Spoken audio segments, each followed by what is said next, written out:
Thanks, Latangela. For this edition of Louisiana Film History Flashback, wait a minute, why are we in black and white instead of color? Did our budget get cut? No, because in this edition we present a Louisiana film that is considered film noir. What's that? You know, a film that's moody, dark, dramatic. It normally involves a crime and has ominous music. And it stars Edward G. Robinson. He was credited with almost 100 films. Yeah, my favorite is when he plays a gangster with Bugs Bunny. That wasn't one of his films. In this episode, we get to see him as a New Orleans homicide detective. So let's flash back to 1956 for the film noir Nightmare. The term film noir refers to a style of film marked by a mood of pessimism, fatalism, and menace. The term was coined in the 1940s by a group of French critics to describe American black and white thriller and detective films. Film noir literally means dark cinema, and it was a popular style of filmmaking during the 1940s and 1950s. The 1956 Louisiana shot film Nightmare was one such film.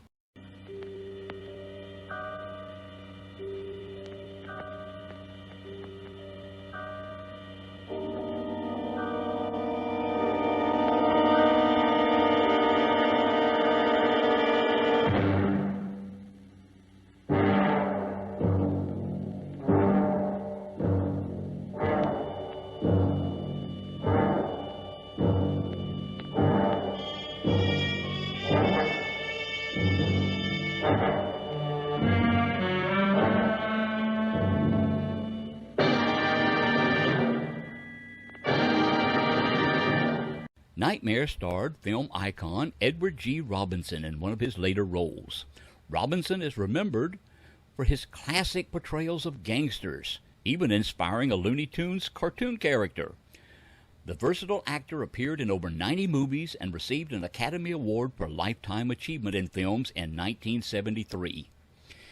He was the sixth subject honored in the Legends of Hollywood series postal stamps as issued by the U.S. Postal Service.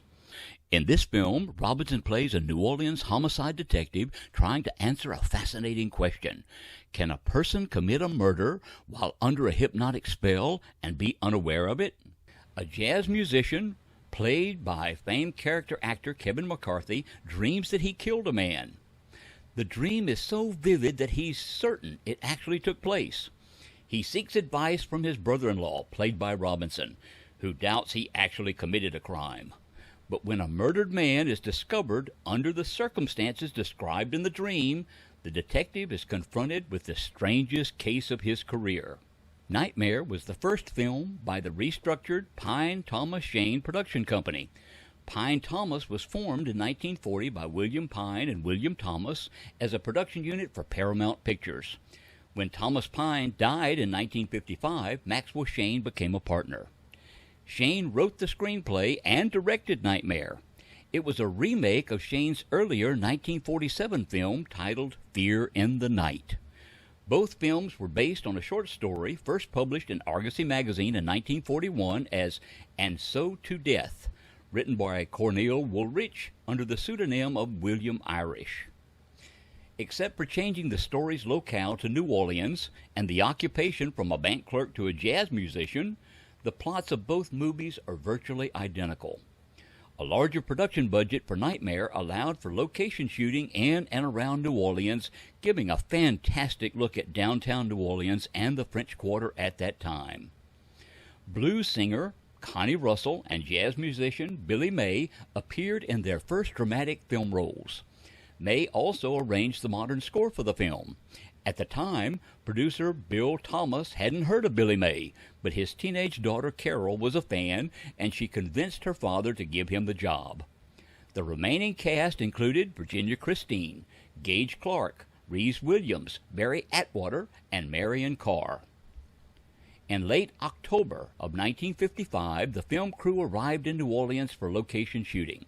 Scenes included several sites on Canal Street, a local hotel, the Morning Call coffee stand on Decatur, and a mansion in Lafourche Parish. The film also features a montage of neon signs of French Quarter hotspots during the 1950s.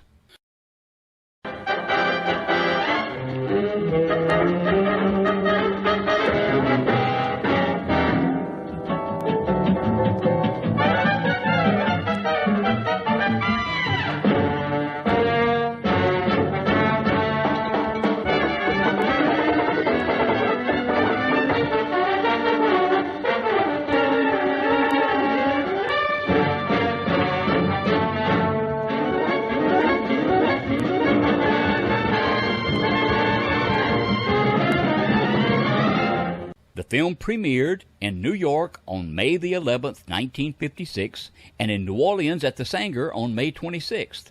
It had a general release in June of 1956 and an international release.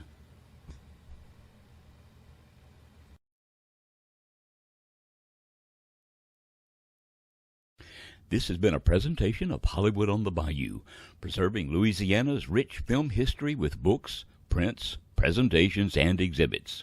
If you have questions, comments, or to learn more, you can visit our Facebook page or sign up for our Louisiana in Film newsletter, which is on our website, HollywoodOnTheBayou.com. We hope you enjoyed this episode of Louisiana Film History Flashback. Sue and I thank you, and we'll see you next time.